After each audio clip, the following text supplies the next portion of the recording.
Good afternoon and welcome to the 19th Annual Jewish Film Festival of Fairfield County. For those of you who don't know me, my name is Nancy Schiffman and I'm the Associate Executive Director of Development and Signature Programs at the Stanford JCC.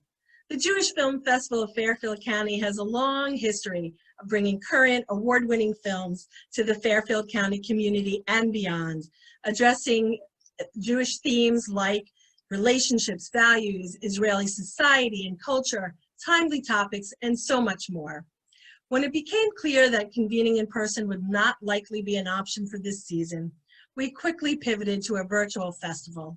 And because of a wonderful dedicated festival committee, co-chaired by Jennifer Kaufman, Debbie Lee, and Lisa Popper, all of whom I'm deeply grateful to, the show does indeed go on. During this continuously challenging time, when all we crave is community and being together, we are grateful to be creating community here. Thank you for being a part of that. The JCC serves the community in so many ways and continually seeks to respond to the needs that arise. Even though we may not be able to be with each other in person, it's through virtual programs like the Jewish Film Festival, our Book and Author series, online fitness classes, as well as in-person workouts at the fitness center, pool, or volunteering that enable us to continue to be connected and remind us that we are part of a family, the JCC family, and it continues to be our virtual and in-person home away from home. I'd like to express my sincerest appreciation to our sponsors, whose generosity makes community possible. I'd like to especially thank the Friedman family and Garden Homes Management for their continuous support of the Jewish Film Festival since its inception 19 years ago. A special thank you to AJC Westchester Fairfield for their sponsorship of the festival, and to our community sponsor of this week's film, Stanford Hadassah. Today we close our festival with the unforgettable drama When Hitler Stole Pink Rabbit, about a family fleeing Germany in 1933 during Hitler's rise to power, all from the perspective of 9-year-old Anna. If you haven't seen the film, it is available to view until midnight tonight. If you know someone who'd enjoy the film, they can still register on our website, www.stanfordjcc.org/filmfestival. Before I introduce you to our guests today, you will note that your video and audio is turned off and the chat function is disabled. We welcome and encourage any questions and comments at any time through the Q&A feature typically found at the bottom of your screen. With that, I'm thrilled to introduce you to our guests today. It's my honor to welcome Caroline Link. Caroline is one of Germany's most successful film directors and screenwriters. As one of Germany's top talents, she is skilled at captivating audiences with powerful images and gripping storytelling. Among her many films, her debut film, Beyond Silence, in 1996, received an Oscar nomination for Best Foreign Film.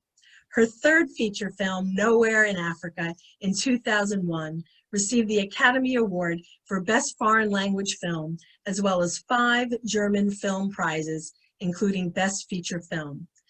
Caroline's work is numerous, diverse, and focuses on social issues throughout time. We are beyond thrilled to have her join us today. Hello, Nancy. Wonderful to have you, Caroline. I'd love to introduce our moderator for today, Tanya Wilk-Weiss, longtime facilitator of the JCC Book Club and moderator of many JCC Book and Author Conversations.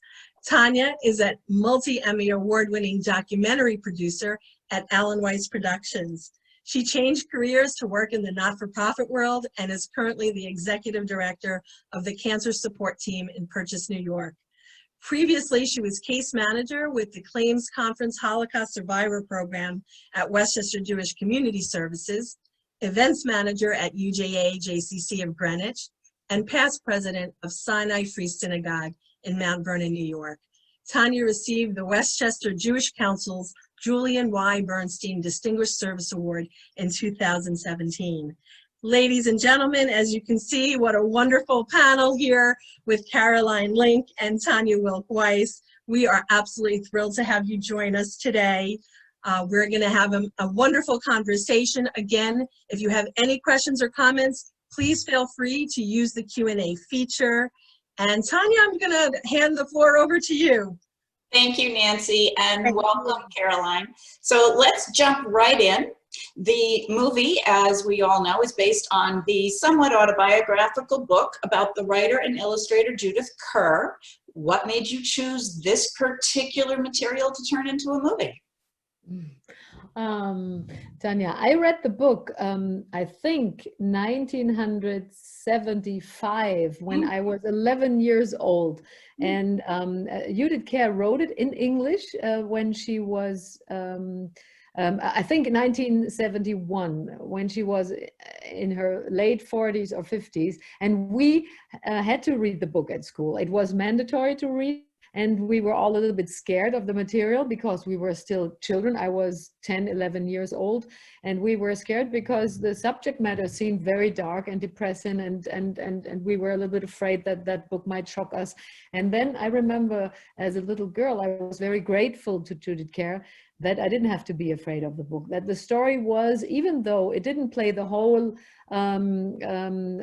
situation of the family down, it still was optimistic, and it was, it had strength, and it showed how horrible the situation of the Kerr family was, but still it showed their strength of the family together. So I remembered that when some producers offered the book to me a few years ago, they gave it to me and they said, would you like to turn this into a movie? And I read it again and I thought, it's not easy because there is no big drama happening. You know, there is nothing really.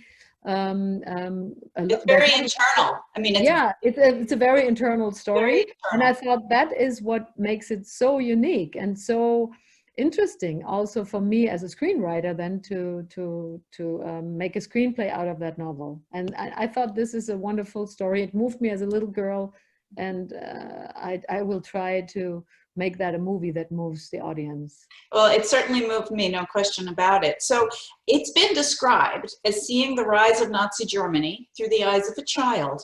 And the movie opens with this party where a few children are even dressed as Nazis, yet the other children don't really take that very seriously.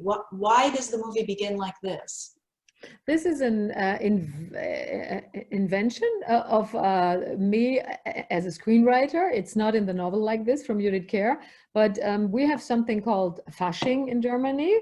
Fasching is something, or Carnival, it's something where children disguise themselves, dress up as something, you know, and you don't really know among all the little Chinese girls and the little, how do you say, gangsters or princesses, you don't really know whether the two boys are really Hitlerjugend, really Nazis, or whether they are just putting on a costume, you know. And the idea of the opening scene was to foreshadow as you probably guessed, foreshadow the journey of the Anna. She plays the poor child. She's dressed as a beggar girl, you know, and she holds on to her pink rabbit, and the Nazis, from whom you don't know whether they are just playing Nazis or whether they are really Nazis, they storm into the place and they take away the pink rabbit, and they foreshadow already what's going to happen in the story.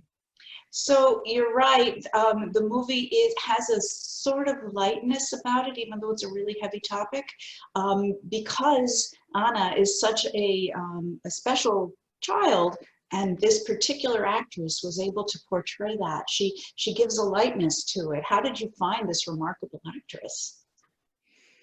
How did I find the actress? Yeah, I mean, she's not an actress. She's just a normal little schoolgirl in Germany. She never did anything before, which I think is very good. I always try to find children who are not professional, and professional acting children don't really exist in Germany. You know, I always try to find a child who didn't do a lot before, because I find there is a lot of natural behavior in front of the camera. Once they saw themselves on a huge screen, on a big screen, it becomes difficult. Then they need acting classes. But I prefer to work with children who are completely open and open to what I can do, you know, tell them to develop with me. And Riva was obviously very talented, but she just walked in the casting studio one day, and she when she came in, and she was very lively and very funny and very humorous. And she told me, the first thing she told me is that she went to the same school that Judith Kerr went to before they had to leave Germany. And so she thought, that is the qualification that I need to play that part. And she knew the book, of course. And we talked a little bit. Then she improvised a few scenes with me. And yeah, I looked with my casting director. We looked at each other and we thought, wow, if this charming little girl also has some talent, that would be wonderful. And she had some talent. She got some scenes then and some dialogue, and we worked together, and I found her very, very deep and emotional. Yeah, because that, I mean, you were saying earlier that this movie doesn't have a lot of drama, although think about it, fleeing your homeland is incredibly dramatic, but it doesn't have a car chase scene, and that's kind of those kinds of things. But really this young woman carries a very heavy movie, and at such a young age. Yeah, but also, I mean, actors can only be so good as the screenplay gives them scenes where they can show what they can do, you know. And I think Riva understood the scenes. I mean, we talked a lot about the scenes in advance, and we talked on the set. But on the set, usually I don't really work very internal with children. I don't try to push the how do you say, the responsibility onto them, because they are no trained actors. I work at the beginning, the first days of the shoot, I work very external with them. I tell them exactly what I want them to do. And from the outside, from directing their outside, like for example, when they have a line to say, I tell them, while you speak to your father, don't look at him, look at the pencil in your hands, look at the floor. And when I direct them very much from the outside, slowly after a while, they start to understand what it does to them, because they start to get a feeling for the kind of talking and the pronunciation of the sentences. And from the outside, that goes into the inside. And after a few shooting days, they know what I want from them. And then I made the experience, I worked a lot with children, that at the beginning, they need a lot of advice and a lot of instructions. And after a few days, they understand what I want from them. And then they come with suggestions, and they already know where I'm coming from. And then we work intensely together. But at the beginning, it's very helpful to work with children very precisely from the outside, I think. And With a lot of Riva, concrete direction. Yeah. With concrete directions, yes. Yeah. Yes, So, yes. we were just talking about the concept of fleeing your homeland, and you know, today, in looking back, those who actually did flee are now considered incredibly lucky. But luck, you know, some of it, part of it is luck. It's also incredibly emotionally traumatizing. And you, I understand that these are from the book itself, but each of the characters, each of the core 4 people in the family has something that they have to leave behind physically, and their emotions are kind of expressed through that. So I thought we would talk through each one, like the mother, she cannot take her scores. Mm-hmm. Yeah, I mean, this is something that I liked a lot about Judith Kerr's writing. I talked a lot here in Germany, not so much in Germany because everybody knows the book, but in other countries, people ask me, why is that movie called When Hitler Stole Pink Rabbit? What does that mean? And of course, because it's not really about a pink rabbit, obviously, but of course, all these objects stand for something, stand for example, the pink rabbit stand for the lost childhood in a way. And Judith Kerr, what she did so well as a writer, I think, is that she created details, and that she describes in the book details through those details, a large story becomes very personal. Mm-hmm. And by putting all the emotion into that pink rabbit and to the housekeeper Heimpi that Anna has to leave, the story becomes very individual, I think. And yes, Judith Kerr's mother was a composer and a musician, and she had to leave her notes and her opera behind that she worked a lot on, and she had to say goodbye to her life as an artist in a way. And Anna had to say goodbye to her pink rabbit, which means her toys, her childhood, her, you know, how do you say, her, how do you say the English word? her being light, you know, being careless, being just a child, you know. And the brother had to say goodbye to things that were important to him. And of course, the father paid the highest Books. He can't price. read books. Yeah. Yeah, his books and also his language, because he was a man of words. And even though he always told children, there's no problem in learning a new language, and open your eyes and learn the new language and the new culture. It has a lot of beautiful things to offer. Still, for him, it was much harder than he ever showed his children. And we know a lot about Alfred Kerr here in Germany, the father of Judith Kerr. And for him, the whole journey wasn't half as easy as Judith Kerr portrayed it in her children's book.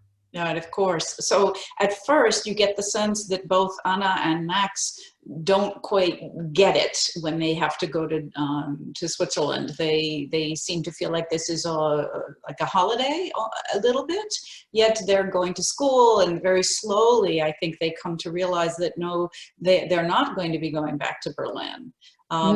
Describe sort of how you got these two young actors to help us along in the journey of recognizing that this is actually fleeing and that they are in hiding, especially the father. That was actually one big challenge in the novel, that the novel was very much and then, you know, they go to this place, to this place, and this place.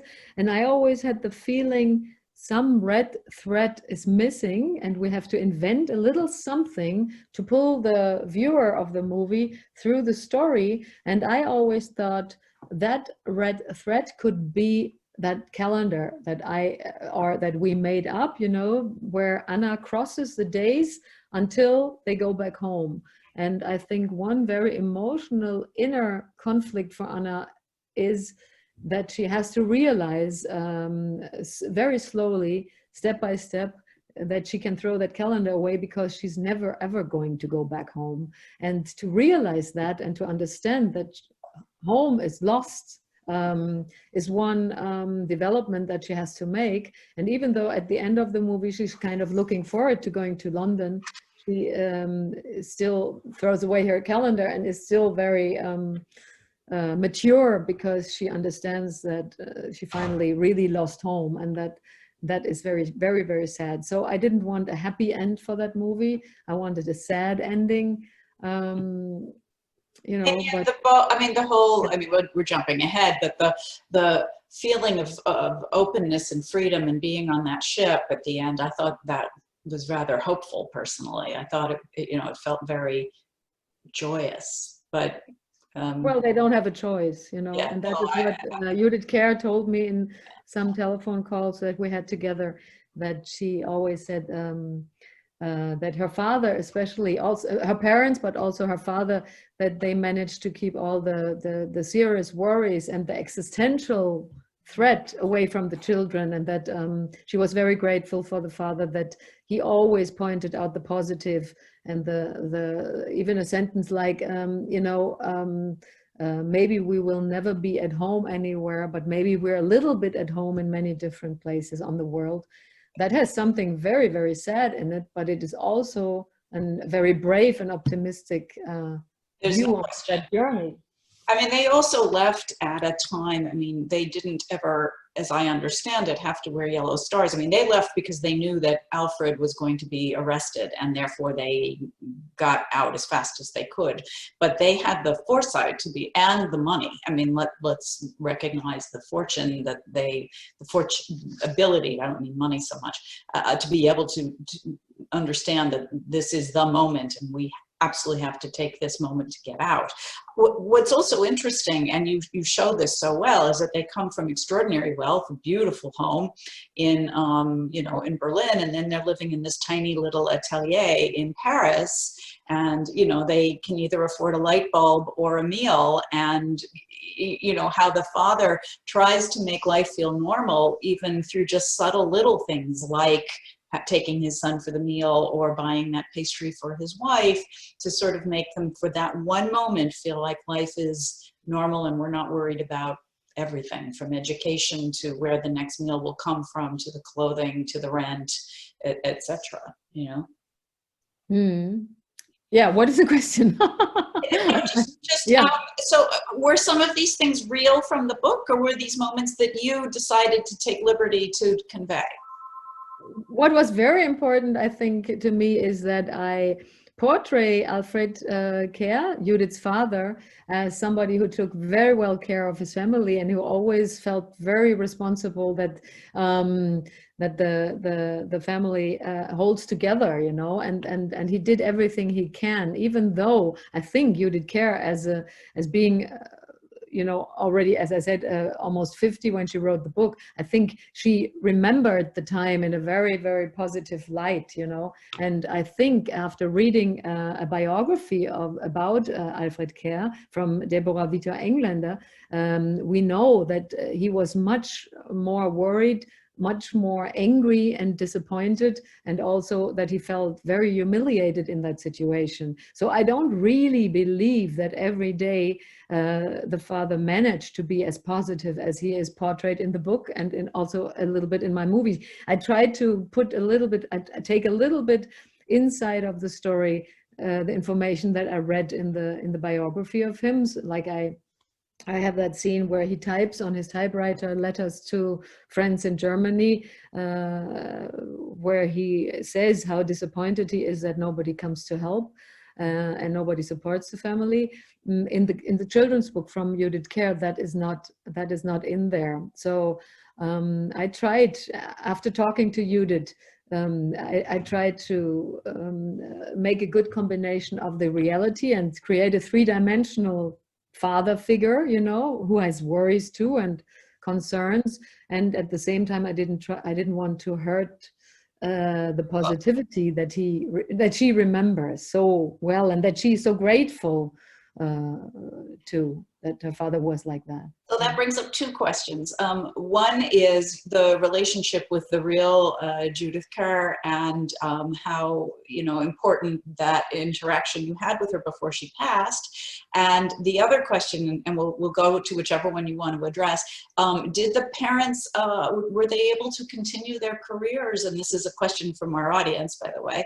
Were they able to continue their careers after they went to England? So kind of what happened to the parents in reality, and also how important was your relationship with Judith Kerr? What was that prior to her passing?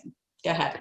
And Judith was already 94 when I first talked to her on the telephone. She didn't like to travel anymore, and I sent her my my book, my movie Nowhere in Africa that she saw. It's also about a Jewish family that fled to Kenya, 1938. And she liked that movie a lot, so she trusted me in a way. I also sometimes I did already 3 times a book after a novel from somebody, and Judith was the most cautious one. She always said, "Don't change too much, please. The book worked so well over many years, so please don't change too much. And also, please never harm my father," because her father was really her hero. And Alfred Kerr in real life was a very tough critic. He was a critic. He wrote about theater plays, about literature, about culture, and he was a sharp, like in German you say, a very sharp pen. You know, he could destroy careers by writing in very eloquent terms why that theater piece is bad or whatever. And the scene in the synagogue in my movie is something that I made up too, because I also wanted, because we all know now who Alfred Kerr was, and I also wanted to confront him in a scene with somebody that he really hurt in Germany. But Judith was always, you know, very careful with that, because she remembers her father as her dad and not as a culture critic, of course.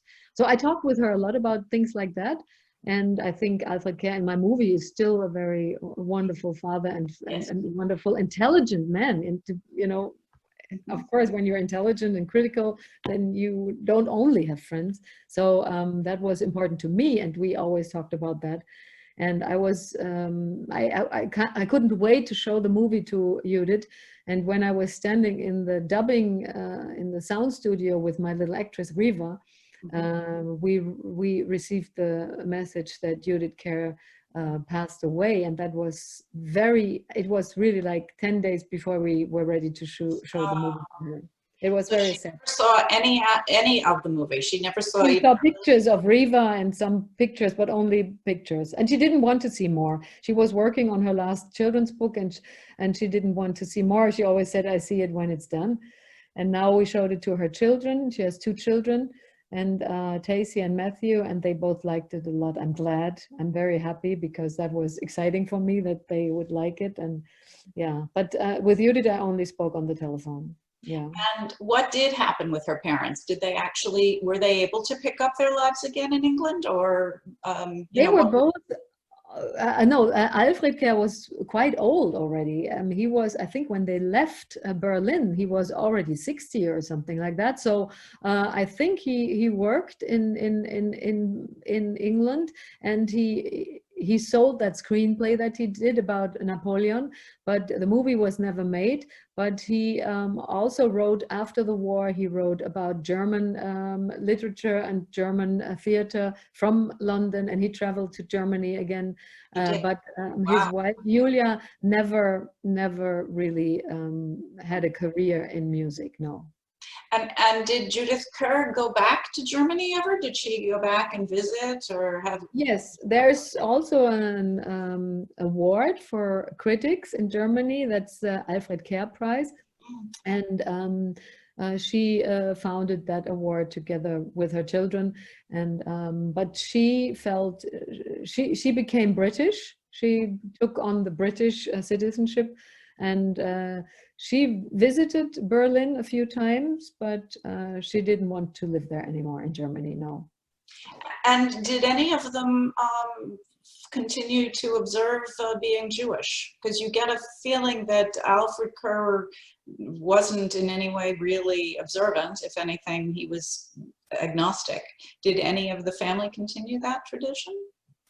No, I talked to Judith's son about that, what role being Jewish played in the lives of Judith Kerr and her husband, and the whole family was not religious, but Alfred Kerr, like he said once in a correspondence with another Jewish writer, he said, the Nazis made me Jewish, or how do you say that in English, turned me into a Jew, because after taking away his citizenship as a German, he felt very lucky and very happy that he still had that identity, and that he thought a lot more and wrote a lot more about what it means to be a part of the Jewish community in the world. So I think Alfred Kerr learned a lot, or identified himself a lot through his being Jewish, but religion never really played a big part in the Kerr family. No, I sense that. Let's talk about one of the most incredible parts that I felt about the movie was the recreating of all those different areas. So let's start with Berlin. Did you shoot in Berlin, and you know, how did you find the backgrounds and the sets and so forth? Well, unfortunately, there's not a lot going on in Berlin, because they leave at the beginning of the movie. We have that house in Berlin, and the garden and the street, yes, in front of the house. Yes, we shot that in Berlin in winter. That was our only winter shooting day. And of course, there are many houses like that in Berlin still, in Grunewald, where Judith Kerr really grew up. It's a little bit outside of Berlin, and a very nice neighborhood, and very green neighborhood. And we shot for 2 days only in Berlin. And then we shot in Prague. We created Paris, because to shoot in Paris is very, very, very expensive. And there are hardly any streets that still look like the 30s. So we shot in Prague because it's much less expensive. And you have that noble houses, you know, the architecture. Big architecture you find there too. But that year when we shot was a very, very hot August, a very hot summer, with no rain and no cloudy sky ever. And that was pretty exhausting, especially for the children, who had to wear their winter clothes sometimes when it's 30 degrees Celsius outside. It's very hot outside, and then you have those winter scenes. And so we built on the river there. We built the Seine bookshops there, and So you recreated all of that. Wow. it wasn't really that much, Tanya. If you look exactly to it, then you see it's not too many streets that You big. fooled me. That was Paris.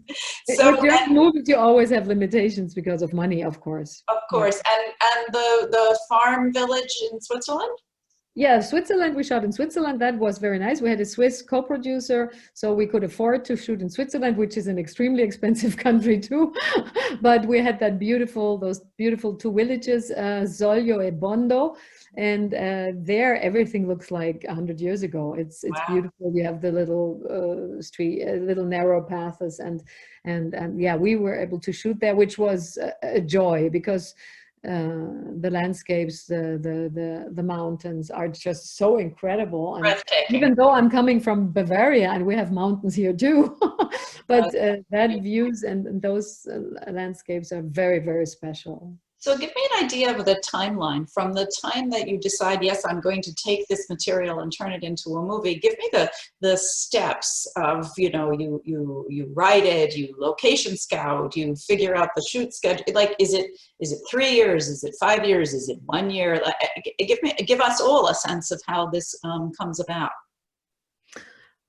It's not so easy to say, because Judith Kerr sold the rights of her book already, I don't know, maybe 10, 15 years ago to German producers, and they always try to develop screenplays. And even though it seems not to be so difficult, it was very difficult, because, as I said, not so much external plots happen. And the screenplays never really convinced anybody.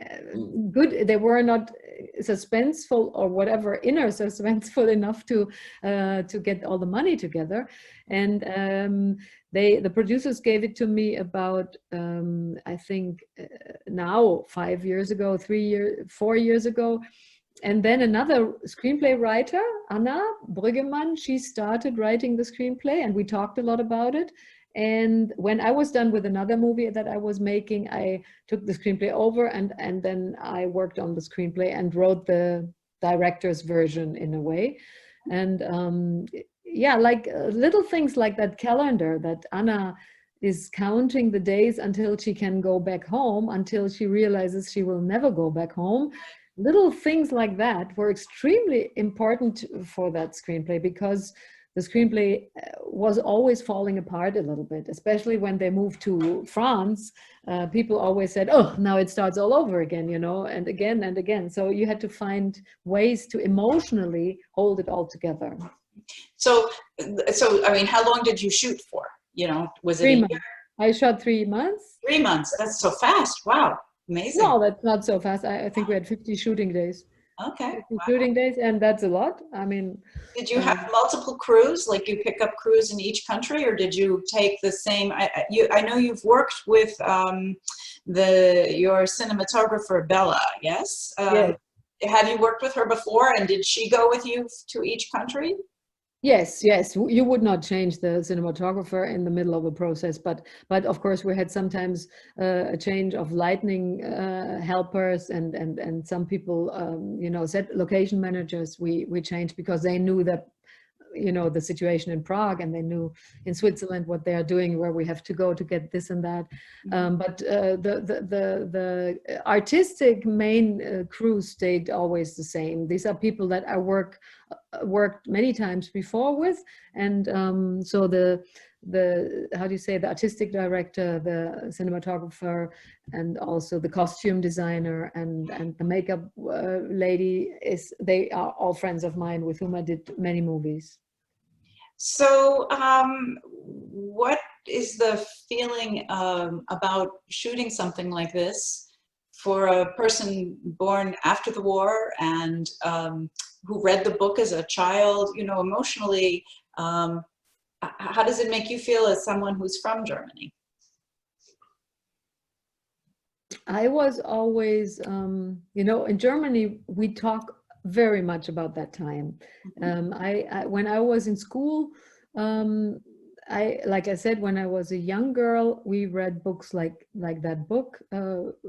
When I was a teenager, we were confronted with all the material from the how do you say the when the when the horrible documentaries about the The concentration Holocaust.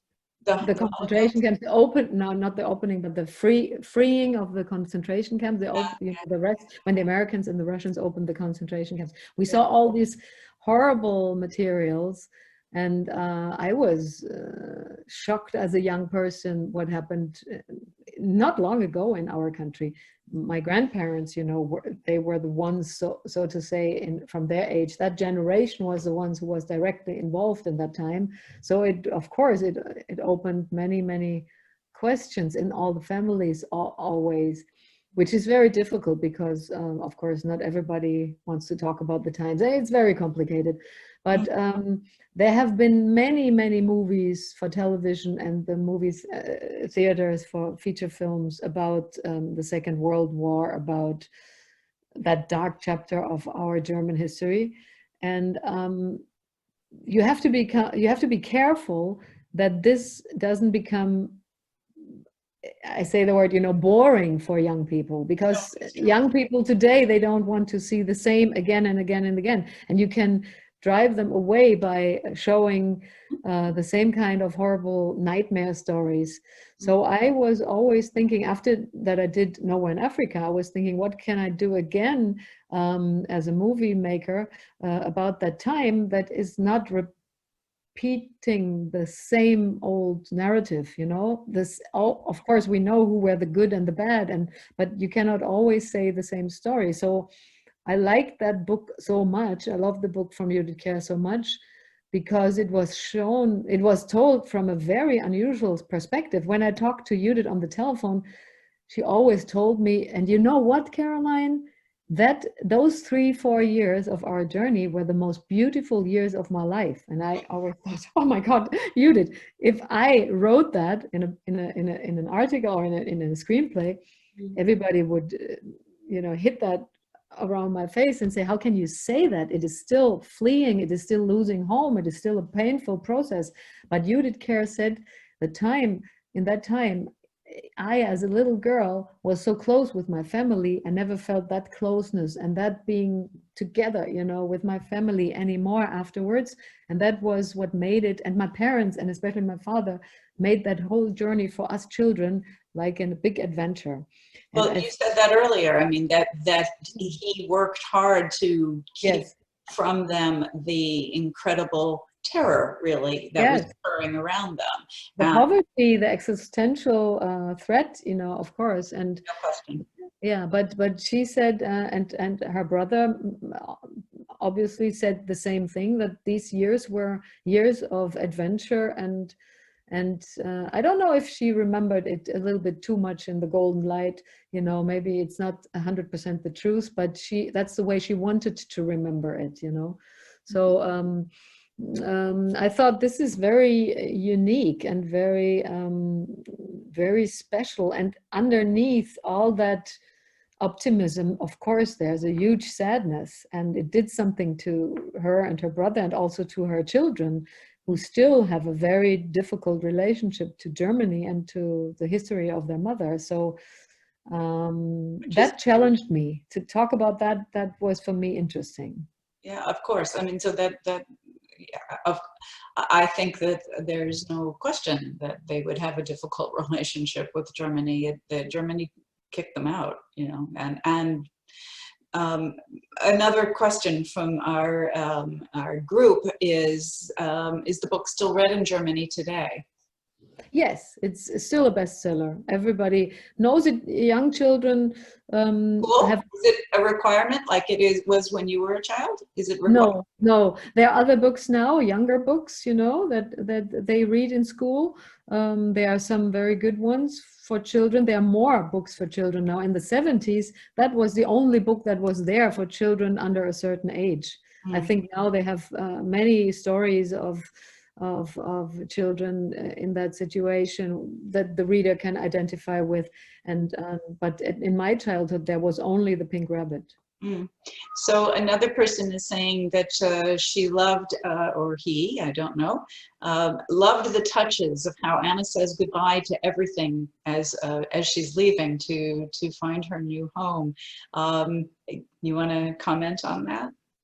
Yeah, these are the moments that I loved Judith Kerr for so much, and these are really film scenes. And when I read the book again, I thought, wow, this is why I would like to make that movie, because she describes details so wonderfully and so childlike. She really, and she's very famous in England for her children's books and her picture books, you know, for small she's an children. illustrator, right? Yeah, so she's Yeah, able she's to. a writer. She wrote many books. She wrote books for young people and also for grown-ups. And she is an illustrator as well, but not only, but also a writer.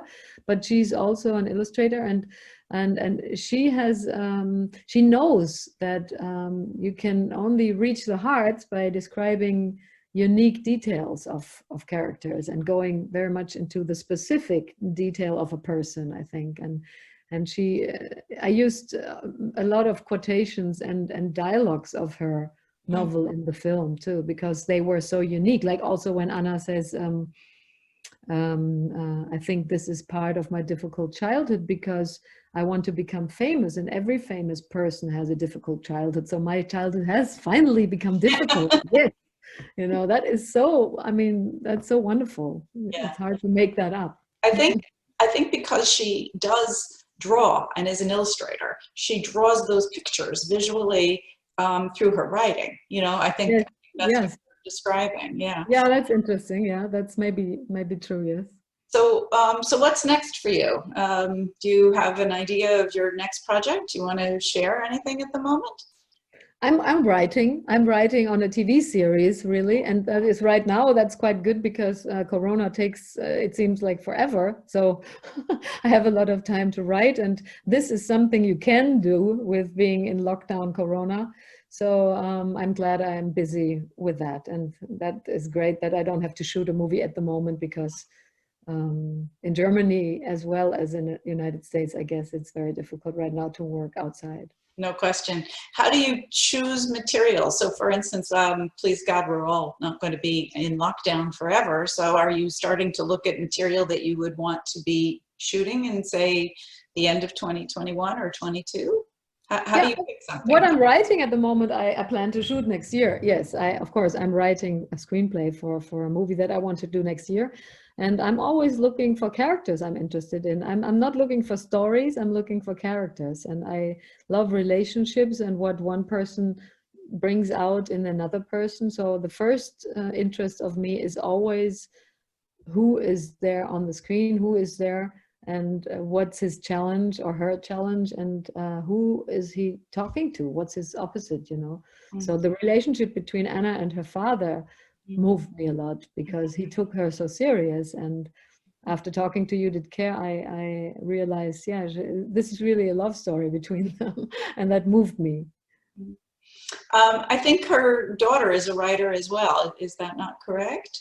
Her son is a writer. Her son is quite successful. He lives in Rome, Matthew, and he is a very successful writer. And Tacy, I don't know, yeah, maybe she writes too. I don't really know that so well whether she does that. Yeah.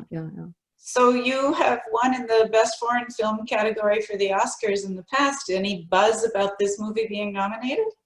No, I think they already made that decision. The Germans, they chose another movie to represent Germany, and then yeah, it's okay. I wouldn't want to compete 2 times with a similar subject matter, you know. I think that's yeah, and it's not the only one. The only thing that we can do in Germany. Germany in other countries, especially in the United States, is many times represented with Nazi or Stasi, you know, stories, and that movie they chose I like very much. So I wish them good luck.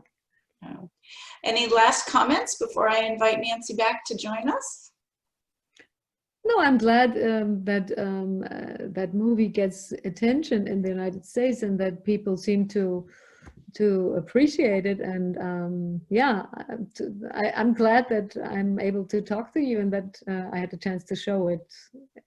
I loved it. I was a little concerned because, as you said earlier, we do have a plethora of movies about World War II and about the Holocaust and about treatment of Jews and books and Yeah. so forth.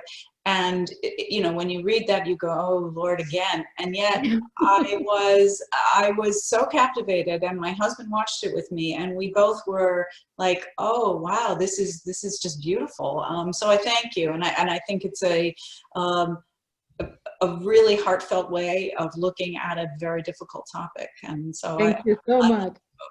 Yeah. Thank you very much. I'd like to add that when the film committee, you know, we preview a lot of films, and of course, as a Jewish Film Festival, there's a lot of Holocaust-related films, that this film really stood out in terms of a different perspective, a different way of looking at it, and, you know, just really endearing. I think it captivated all of the viewers that did watch it, which is, you know, we're proud to kind of showcase it in the festival. So again, Caroline, thank you so much for this wonderful conversation. Thank the two of you for being here. And we really, you know, these kinds of Q&A discussions are really what makes watching a film in the festival a festival experience rather than just watching a movie. So thank you so much for your words, have so enhanced our audience experience of viewing the films, and it brought it even more to life. So we really do appreciate the time with us. Thank you so much. You're very welcome. And both of you, once again, Caroline, thank you, and all of your future films and your writing. We wish you the best of luck. And Tanya, it's always enriching having you lead us in any conversation that we have. And I have to say that, you know, I'd like to thank the audience for being part of the Jewish Film Festival of Fairfield County. We received wonderful feedback from so many of you, and we are so appreciative of your continuous support and participation. I personally love spending time with all of you. This unfortunately closes our 19th season of the Jewish Film Festival of Fairfield County. I will be sending out a brief survey to determine our Audience Choice Award for Best Feature Film and Best Documentary, as well as other thoughts you might have about the festival and other virtual programs that the JCC might be able to offer. But we thank you in advance for voicing your opinion. It's very important to us, and we look forward to hearing from you all. And we wish all of you a good health, a very, very safe and happy Thanksgiving with much to be grateful for, and wish you all a wonderful rest of the afternoon. Thank you again for joining us, and thank you, Caroline and Tanya. You're welcome. Thank Bye-bye. you. Bye-bye. Bye. Thanks, Tanya. Bye-bye. Thank you, Caroline. Bye-bye.